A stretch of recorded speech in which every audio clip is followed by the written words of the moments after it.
So now I just feel a little bit more comfortable with like things veering, like off-roading a little bit. Good. Yes. Yeah. Yes. So, like I didn't know I would ever be having this conversation. Like 5 years ago, like I'd never thought about freezing my eggs. I mean, I know we've talked about like the first person I knew that froze her eggs was probably 4 years ago. Unfortunately, she found out she had cancer, and she was 26 or 27. Oh gosh, I didn't know she was that young. Yeah, Wow. she was really young. So, all these doctors were like, we have to like start the process now, now, now. And she was like, no, like I want to freeze my eggs. Like that's what I want. I want motherhood.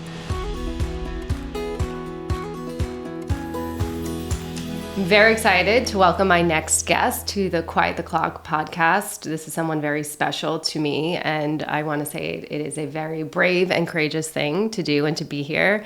Jen is one of my clients, and we have worked together for 4 or 5 years like that, now. Yeah. So I feel very grateful that you are willing to be here and willing to do this. I think you and I always talk about sort of getting uncomfortable and doing things sort of outside that comfort zone. And so this is a big deal for you to be here. So I really, really appreciate that. And I'd love for you to share with the audience more about you, because as I'm doing these interviews, I'm, very obvious that every woman is just so incredible and so incredibly accomplished. So I want you to share more about you and who you are. Sure. So I am 33 years old. I live in New York City, born and raised in the Bronx. I work in marketing in New York City too, which is a very, high demand, but a very high speed job. Usually not the 9 to 5 most days and most weeks. So busy schedule. But yeah, I'm single. I've been single now for a few years and just really trying to understand what that means for me, what I want to do in my life moving forward, and just sort of navigating what it means to be in this post-COVID environment too. So I'm just trying to I feel like I'm a newborn baby in some ways. So I think a lot of people do, right? Kind of what is life outside of COVID? We were isolated for so long. So what does that look like? What does that mean? Sort of, you and I talk a lot about, and I think this is important to talk about here, time. Yeah. Right? And feeling like, especially with the pandemic, how do I make up for all this time? Definitely. I feel like that's been a theme in like the 5 years we've been chatting, and just this feeling of this fear really of wasting time. And am I using every minute of every day the quote unquote right way? And yeah, I just want to make sure I don't wake up 20, 30 years from now and regret how I've used my time. And so I think that that's been weighing on me. And then the pandemic definitely added to that. I want to circle back to the work piece, because you're kind of a boss at work. Like, you are actually a boss. You're very accomplished. You're very respected. And I want you to... Jen and I work a lot on, Jen, recognizing these things and being proud of these moments. So I'm not going to let you Back out of it. gloss over them. So just a little bit more about... Sure. So I work at a digital marketing firm. I've been there. This is my 10th year, which is kind of strange in my field. You're either at an agency for 1 to 2 years or 15 years plus. So I'm in this sort of sweet middle ground of being there for quite some time, having proven myself, working with my boss, the same few people for the entire time, but trying to navigate what it means to be a manager for Gen Z now, and being a remote manager. And I just try to lead with empathy. So that's also been kind of tricky in this environment too. Well, and you really built, I know so much about you for 5 years together, but you've also built a lot of trust. Mm-hmm. They trust you completely. And you have people that come to you constantly, even non-team members coming to you. So I think that really embodies who you are and what you've created professionally, which I really want to acknowledge and make note of. Thank you. I appreciate it. So what's different for you than other women, every other woman that's been on this podcast has already frozen. So we are talking a little bit about egg freezing. So you're in the sort of information gathering stage. So tell us more about where you're at, what you have already done for that process. Sure. Right now, I'm at the phase where I think I'm at 75, 80% decided that I'm going to do it. Okay. My company offers really great benefits for it, and that's what I've just kept hearing. We have these new offers, these new benefits, things are going to be more affordable.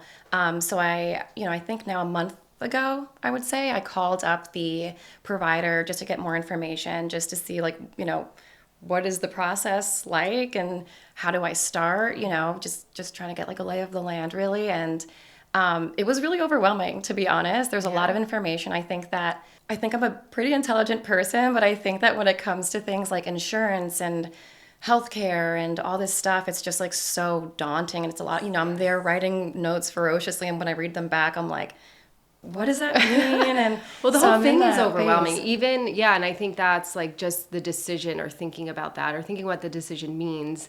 And then you layer on like the financial piece, the insurance piece. And for you, I think it is really fortunate to have that benefit. And I knew you and I have talked about that being kind of one of the drivers of Yeah. doing it is having the benefit. Yeah, I'm sort of in this phase of anything that's sort of an offer for me, I'm trying to take advantage of things. And that's a major one. I don't know that I would have considered doing it as strongly as I am if it wasn't for that benefit. And I will say, having had that conversation with the provider and even someone at my office who's gone through it pretty recently, I was like, okay, this feels more attainable. But I do still have some big questions because it is so confusing. Like, is it actually as affordable as I think it is? And, it was kind of interesting. It felt like at some point there was this conversation around if you do it twice in 1 year, it felt like a BOGO, like a flash sale. I Do it know, twice. yeah. And it's even more affordable. And I was like, wait, this is such a strange experience to be attaching to money. Like such a Really, big life yeah. choice. Yeah. And to make the choice, to make such a personal choice based on money. Yeah. Well, I know another thing that you shared with me was even though you had the benefit, you were still surprised about what your own out-of-pocket cost would be. So there's still an expense. There's still an expense. And part of me, there's still a question mark around that. I'm like, is it as big as I think it is? At first I thought it was going to be like nearly free, but I guess like what is nearly free? Yeah. That can be different to different people. And I think that also being single, it's all coming out of my pocket. Not having a partner to do this with means all those expenses, it's just me. So that's been something else that I've been considering too. But I don't want money to be the driving factor for whether or not I have this like sort of insurance policy. Yeah, and partnership is an interesting thing to bring up because how would that influence your decision if you were or weren't with somebody? And what do you think it would be if you were in a relationship? Would that influence the decision too? I think so. And I think it's so hard to say because it depends too on like, is it just like I'm casually dating someone or am I in a very serious relationship with someone I can see a real future with? But I think about it all the time because I do think if I was in a relationship, the conversation, even with the provider, would have changed because they were talking about, am I freezing my eggs? Am I making embryos? Like, it's just even like logistically a different conversation. And then there's obviously like the emotional part. Like, is this really who I'm going to be doing with? Like, would it even maybe add more pressure in some ways? Like, now I have an embryo with someone and if we break up, like, yeah. Yes. So we had this incredible doctor on, and she recommends eggs over embryos for that reason, because you just don't know where the relationship is going to go. And I've talked about my experience, and I don't know if I've shared any of this with you, but high level, yeah. Yeah. Well, I'll share now because you're here and we're doing this. And yeah, Rob and I were together when I froze, and that was an option presented to me, embryos or eggs, and he wasn't quite ready or there. And that was really, so I did do eggs. And that was hard for him to not want to do that and me want to do that. So yeah, I think that's another layer of this, decision or this thought process is like relationship or not, what does it look like? And it's tough. I think it's just really hard. Yeah, and I feel like when they were talking about it, like there's certain success rates with eggs versus embryos, but yeah, I don't know. There's the emotional side. There's so many factors. It's like the money, the science, but like the emotions. I feel like, it's like years and years, if you do have that kid, it's years and years of the emotional part of it too. So you want to make sure it's the right person. So I do actually feel this is like a recent development that I feel better about the fact that like I don't need an embryo for it. I feel like more confident in it being the egg. So Good. Yeah. Good. Yeah. How'd you get to that? So you're saying recent development. Yeah, because when I was on with the provider, I was just thinking like, it was so logistical, so medical. And I was like, oh my God, like my chances are lower because I'm single. My chances are, I can go through all this and like not get what I want. Whereas if I had an embryo, it would be quote unquote better. That's Yeah, interesting. Like the better, like how do you even define it? You can't even label it. It's hard to even label it like that. Yeah. And I, as you know, struggle with that because I feel like I like to make sure like, okay, like what's the best possible outcome and how do I get there? But it's also this thing where I'm like, am I even going to use them if I do this? You know, like, Yeah, like there's dealing so with many that elements. dealing with that uncertainty, and is it worth it, right? And you are somebody that likes the tangible. We work quite a bit on sort of leaning into the intangible and recognizing those things, but we have talked too about this achievement-based way of being, right? You're very accomplished, you're very successful. I do want to dive into some of your other achievements in a little bit, but this is very different than that, right? So it's like, how do you reconcile I could do this and what am I achieving? It's still pretty uncertain. And Yeah. Everything feels out of my, I feel like, okay, I can go to the doctor, I can do this, and I can follow the rules, and it can mean nothing or it can change my life, you know, immensely. So it's like such a weird feeling. how big is the emotional piece playing for you in the decision? I think that just thinking about this more, just more and more, I'm kind of like, do I want kids? I'm like, even like just thinking about that more. I always envisioned myself having a family of my own. And so it's kind of a weird position to be now and like question, okay, like, do I? Like, is this all worth it? Could I do it a different way? And I don't know, like emotionally it is like pretty taxing. And then I think for those reasons, I sort of slowed down the process. Like before I was like so gung ho. And now that I have so many questions, I'm like, let me take a step back and like take a lay of the land a little bit. I think it's smart to do that. It's a really big decision, right? So I think there is so much to process. Yeah. I guess that brings me to this question, and this is our relationship is, you know, you've been in therapy we've been working together 4 or 5 years. How has that played into just your life and where you were maybe before we started working together and where you are now? Yeah, I mean, I think of my first session and I was a wreck. I was a wreck and I was like, I don't even know what I'm doing here. But now I just feel like I have more definitive goals and a better understanding of like just who I want to be and like how to get there. And maybe the how I get there for me is still gray and that I'm obviously trying to get more comfortable with that. But I think just like 5 years ago, I thought I knew what I wanted and I thought, you know, okay, here's my plan. And it went like left a little bit. And then it was like, oh my God, like, what do I do now? So now I just feel a little bit more comfortable with like things veering, like off-roading a little bit. Good. Yes. Yeah. Yes. So, you know, like I didn't know I would ever be having this conversation, you know, like 5 years ago, like I'd never thought about freezing my eggs. I mean, Yeah. I know we've talked about like the first person I knew that froze her eggs. It was probably four years ago. Unfortunately, she found out she had cancer, and she was 26 or 27. Oh gosh, I didn't know she was that young. Yeah, Wow. she was really young. So, you know, all these doctors were like, we have to like start the process now.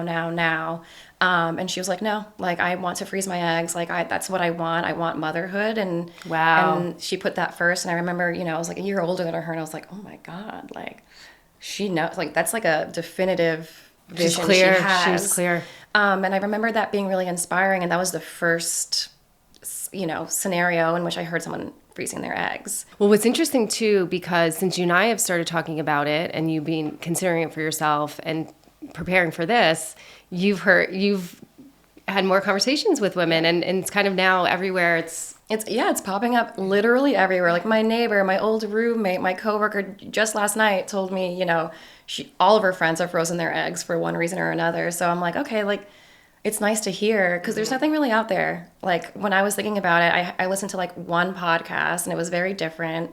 And I was just kind of like, okay, like what is this thing? You know, and there's really nothing out there. So it was fun to see that once I started bringing it up, like people started like sort of popping out of the woodwork and sharing their stories a little bit more freely because it is kind of like stigmatized, I guess. I don't know if that's even the right Well, for word, me, when I did it now, it's almost 5 years ago. I didn't know. I also only knew one person and no one really talked about it. I think there's way more options now. There's certainly more options financially now. So it felt really, for me, isolating. So I think this is nice. It is nice to hear that people are having more conversations. This is obviously the intention of the podcast.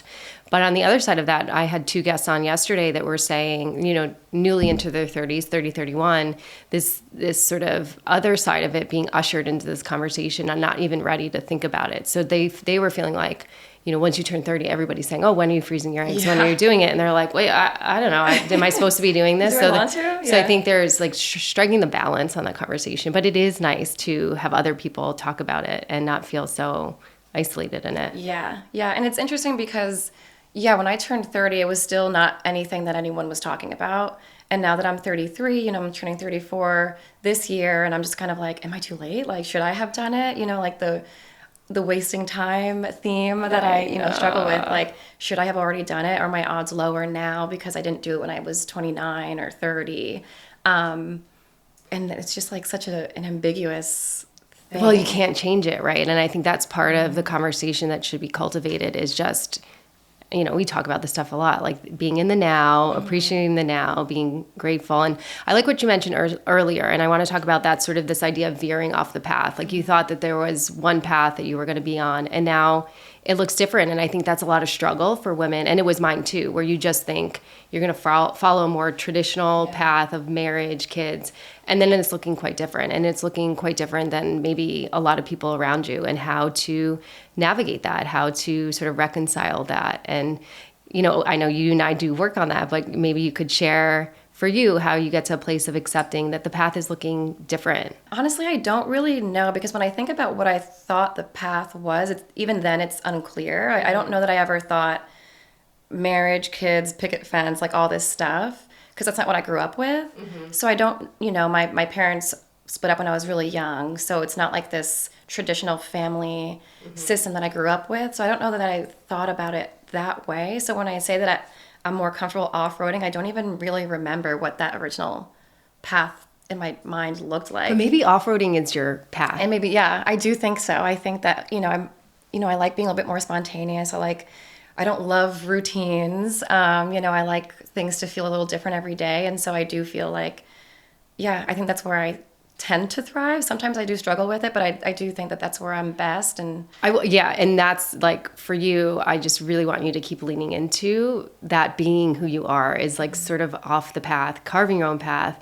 And, I'd love for you to share, you've taken 2 hiatuses from work. And I think I would share that because I think that's incredible. And it's been really brave and spontaneous and really a lot of self-care, what you needed in those moments. So in 2018, I took my first sabbatical, and I remember going to my boss and saying, hey, listen, I'm going to be taking 6 weeks off. I'm going to be spending 6 weeks in Europe.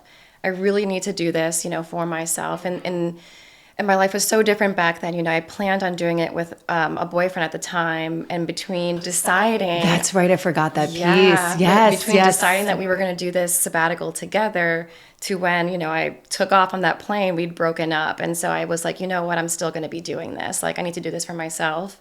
Some of it was solo, some of it was with family. And we were meeting the whole time. We were still meeting the whole time you were here. Every Tuesday. And that's so wild to think about because pre-COVID, right? Not really a traditional way of doing therapy, but we were doing it. We were doing sessions while you were in Europe. Exactly. Yeah, it's crazy. So yeah, I was I would say I was mostly solo, but some friends flew in to visit and like use their vacation time with me. I did spend some time with family, but I remember telling my boss, I was really nervous, but I was like, you know what? I felt strongly that it was something I needed to do for myself and just feel like I can break my routine and just get out and there. Advocate for that. And advocate for that, because I told him 6 months ahead of time, and I said, I totally understand if you can't pull this off for me and if it's too much to ask, but I'm going to be doing it and I would like to come back. But if I can't, this very is sort of my notice. Very brave. Mm-hmm. And, he's so supportive, and my whole company is really very supportive. Like the COO, the CEO, they all, made it work for me. And I think that really amazing. Says a lot about who you are and who you are to them, that they support that and that they made that happen for you and they were open to that and they wanted you back after it. Yeah, I couldn't believe it. I was like, fingers crossed, because I'd love to come back. But, I knew I needed to do that for myself. And I look back, and at that time, I wasn't even really traveling very much at all. The person I was dating at the time, he was so big on travel, and we took one trip together, and I just got the bug. And I was like, okay, I really, this is it. Mm-hmm. I really need to, just travel. That was my first solo international experience. So huge. A lot of firsts there. So I'm really happy about that. But then I guess fast forward to a few months ago, we were talking, I was struggling, I was burnt out. I just felt so low energy, and I ended up taking a mental health leave. Amazing. which I know you told me, like to consider months before I did it. And I was like, well, like I felt really guilty and this and that. And then finally I did it. Well, I think that's important to talk through too, because a lot of people have those narratives and that hesitation or resistance to ask for that time or even acknowledge that they need that time. So we did work through that quite a bit. Yeah. So yeah. talk more through, sort of maybe the resistance to not wanting to do it. Yeah, I think most of it came from guilt. Like, how could I take another 6 weeks? It's not a vacation. It wasn't a sabbatical. It was a mental health leave. But I had this fear that people would think, oh, she's just going on another 6-week vacation, which obviously it wasn't the case. I remember, like, as soon as it happened, I was like, my body just like told me, like, you have to sleep for like a few days. You needed it. You absolutely needed it. And that's when the guilt dissipated. But at first I was kind of like, how am I supposed to leave the people I manage? And what about the business I work on? What about my clients? Will I have a job when I get back? Like, all this stuff just started to like come over me. And then I'm not even sure what it was that like really finally it clicked. But I was like, okay, like I just have to full force go for it. I think that's incredible too, as someone in leadership role, to model that here's this need, I'm overwhelmed, I need a break, and continue like to normalize a mental health break, because hopefully it is still stigmatized, but more and more people are doing it. I certainly, when I see my clients really at those not breaking points, but really struggling and really, really overwhelmed, I fully support that. And I think it is our own narratives that get in the way of allowing us to do it. So I'm so glad that you did do it. Thank you. Yeah.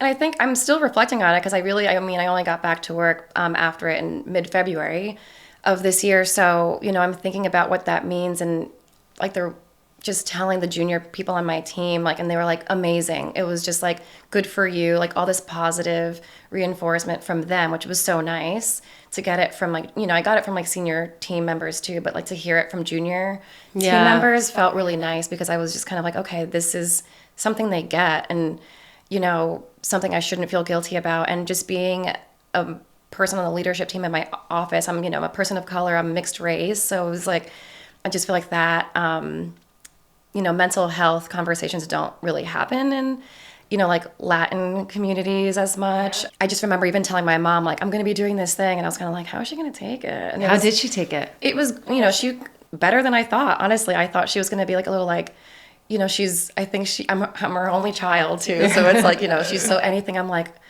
I say, she's like, oh my God, are you okay? Like so fragile about things. And she was like, okay, great. And I was like, oh, that was easy. But I think, she's so used to the idea of, I've been in therapy for 5 years now. And like, I talked about it all the time with her. So it just felt nice also, like, for that aspect, just being, part Latina too. Yeah. Yeah. Such an example, right? To normalize. Yeah. I'm hearing you, and I know all of this. I'm just like, you're so incredible, and you're so incredibly brave, and all of these things that you've done, like, are such a good example for, just to hear it. I've heard it over the 5 years, and I always think that, but just to sit here now and hear it all in this like nutshell as you share it with everybody. And this is the stuff I want you to stay. I don't want to switch into therapy mode because this is very different, but this is the stuff I want you to stay attached to. And if you don't mind, I want to share some of the things that we've worked on and some of the narratives. And, the time one is a big one. And I think that it's shared with a lot of women, especially in this space of running out of time. Left behind is one that's come up. And just, where you feel you are now, sort of working through those narratives, because we've talked about it quite a bit. Yeah, I think the insurance policy piece of freezing eggs is like probably one of the biggest reasons I think I would do it. I'm 33, and not to sound bitter, but I'm like, ugh, like, why do women have to have like this clock? It's like, I know, it's just so much pressure. So, I don't want that to impact how I date. I don't want to go on a date and be like, oh, is this going to be it? Like, are we like, do I have to like rush through like the questionnaire here? Like, I just want to be able to like not worry about it every day. I think that's why I struggle with like, why didn't I already do it in some ways? Because I'm like, would I be feeling better about things right now if I'd done it when I was 30? But obviously it's like, that's not helpful. Yeah. But now I'm like, okay, if I feel that way about it, why not go for it? Like, buy some time in that sense, and maybe I'll never use them, and maybe that's fine, but I don't have to think about it. It's not like this like thing on my shoulders all the time. Take some pressure off. Yeah.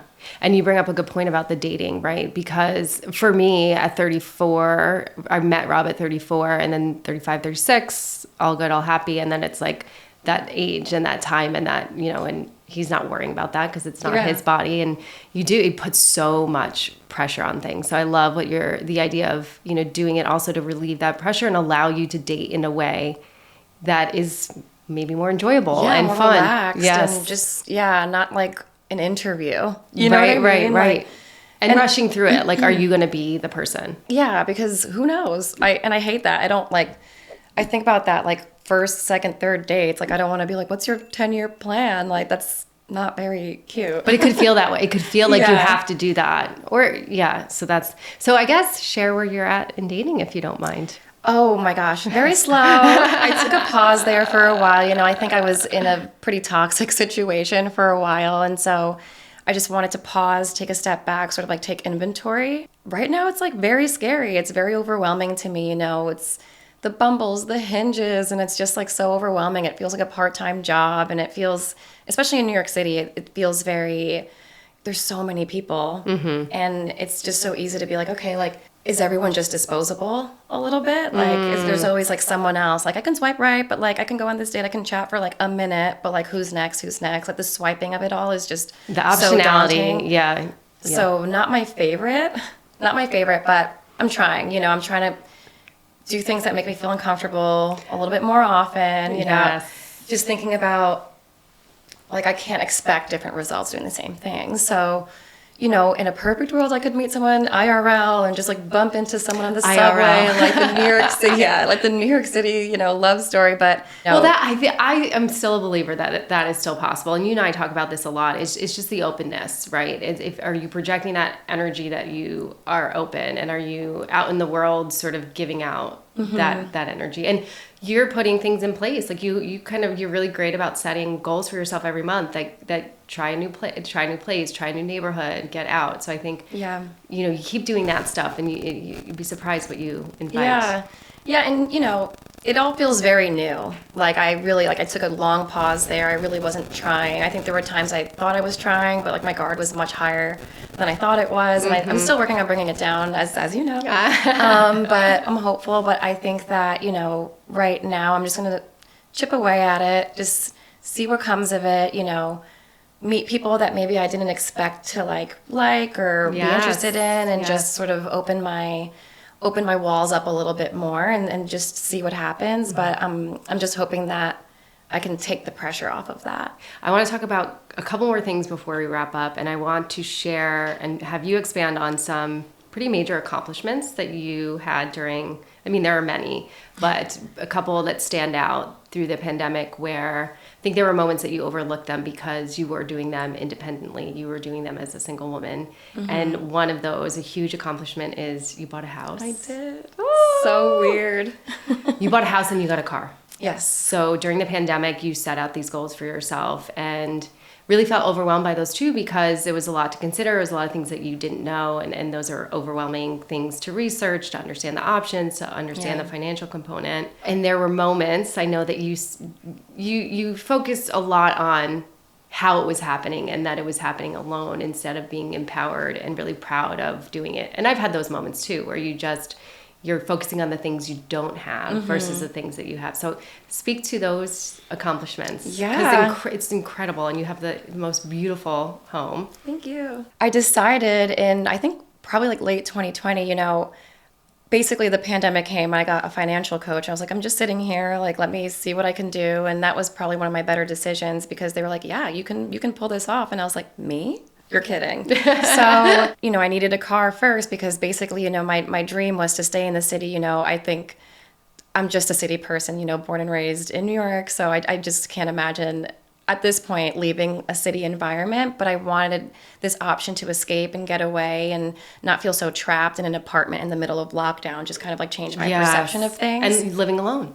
Yeah. So I, sort of honed in on this area in Pennsylvania in the Poconos, which is like, I can't stress enough how much of a city person I am. I've only ever lived in apartments for my entire 30 plus years. I've never lived in a house before.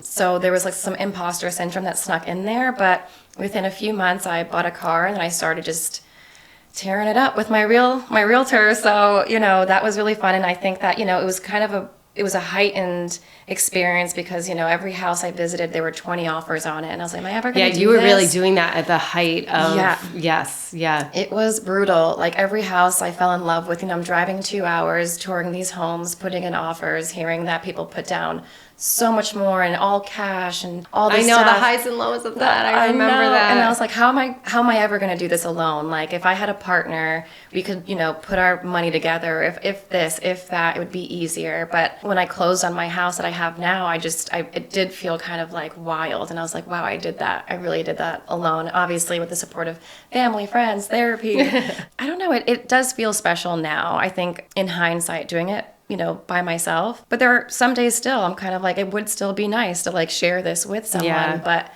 I'm sort of now in the mindset of like, I still can someday. It doesn't take away from this experience. Like maybe one day I will buy something with someone, or maybe I can share this with someone some time in the future. But I'm really happy that I got to, like, I can't imagine not having done it alone and not having this part of my story.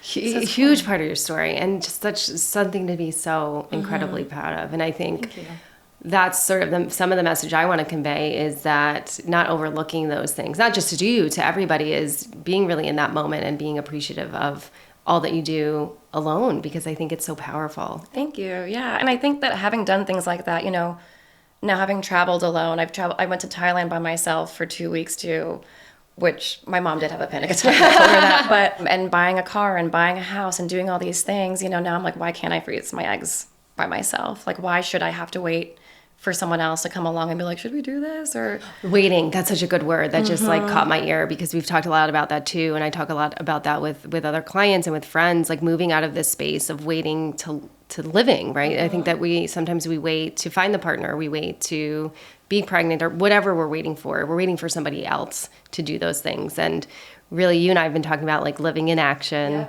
not moving out of the waiting and into the doing. Yes, which it's kind of wild. Like in some scenarios, it's much easier than it is in others. And I think it would be surprising. Like it's not all the obvious ones that are easier for me. But, for this, I think that even just in this conversation, I feel like more empowered to like, why not? Like, let me just go out and freeze them already. You know what I mean? So it's nice to like have that empowerment too. Well, that's one thing that you and I talk a lot about too, is motivation and momentum, right? Because you leave some sessions like really empowered and really motivated. And then there's sort of, sometimes you're really hard on yourself about, I don't even want to say inaction, maybe sometimes rest or making different choices to do different things. And I think for you and for a lot of people, the shoulds play in. Like, I should be doing this. I should be doing this with my time. Why did I do that and not that?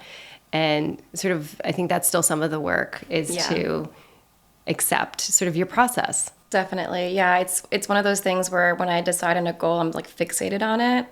And so when I do start to off-road in that scenario, that's when I would struggle, right? Where I'm like, well, that's not getting me closer to my goal. So like, what was that all about? So, but as you're sitting here talking today and listening to you today, of all the things you've done and all the things that you've accomplished, do you feel like you're waiting? Do you feel like you're not doing? No, like, yeah, when you outline it all, I'm like, wow, who's she? But she is you. Yeah, this is you. This is you. Yeah, it's pretty wild. It's very surreal to think about. Yeah. So a couple of last things. So fear. I want to talk a little bit more about fear, because I don't know if you remember this, but you posed a really amazing question in one of our sessions, which, what would I do if I wasn't so afraid? Yeah. And I was like, boom, that is such a great question for everybody. And we talked about fear last session, and I've been telling you forever to read the Jen Sincero, You're a Badass book, and something really resonated with you there, which was I think she had said, the real waste of time is not facing your fears. Yep. And that hit you. So I wanted you to talk a little bit more about fear, but it's interesting to hear this conversation. I'm like, she's not afraid of it. She's not afraid of anything. Right. I know. I think people must think I'm joking. Like when I hear how people perceive me, I'm kind of like, oh, really? Like, like I was so afraid to do that, or I was so nervous in that moment. And to hear what people think of me in those moments just doesn't always line up. And so I don't know, it's so tricky, because I do, I think I can understand too, and I'm starting to see more and more there's fun in the fear. Yes. Because on one hand, I'm saying I hate routine and complacency, it just drives me crazy and all this stuff. But then, lean into the fear, and that's, where it'll all come out. But well, today's a perfect example, right? If you were too afraid, I mean, I hope you're having a good time and Yeah. you're enjoying yourself. Yes. But if you were, if you let fear lead, you might not be here today. I don't think a year ago I would have. I think a year ago I would have been too afraid. That's incredible. That's major, major progress. It's kind of wild. Okay, one last thing before we wrap up is I want you to share with everybody your passion project. Sure. So, as you can probably tell, I love to travel.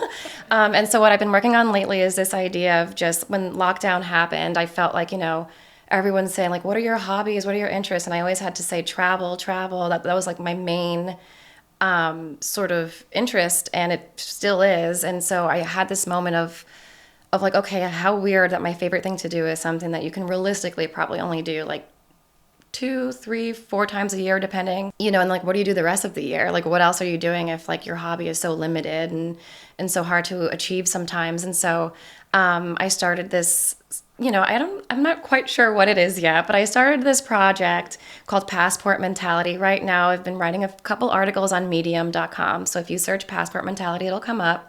Where I just talk about how to bring that vacation version of yourself back home and how to live that day to day versus waiting for those, little magic moments throughout the year to finally like live your truth and like let go and be who you really want to be. Like, how do you bring that home? Embodying that every day and embodying that mindset, because you and I have talked about this too. I think it's true for everybody. When you're on vacation, there's less pressure, there's more permission to just do and choose how you want to spend your time without any expectation. So it's really, this is the project, and we've been talking, and I'm very excited about this and all that it's going to come to be, because I believe in you wholeheartedly.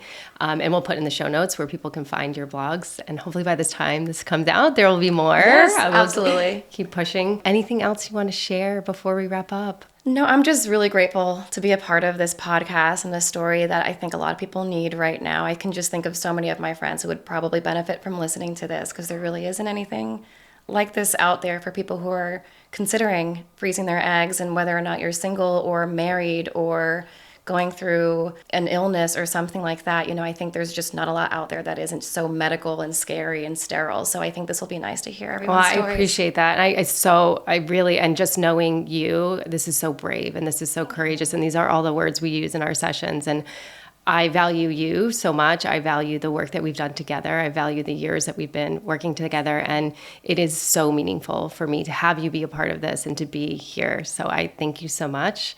And thank you. Thank you for joining us. And thank you, Jen, for being here and hearing Jen's incredible story. Join us next episode to hear from another incredible woman.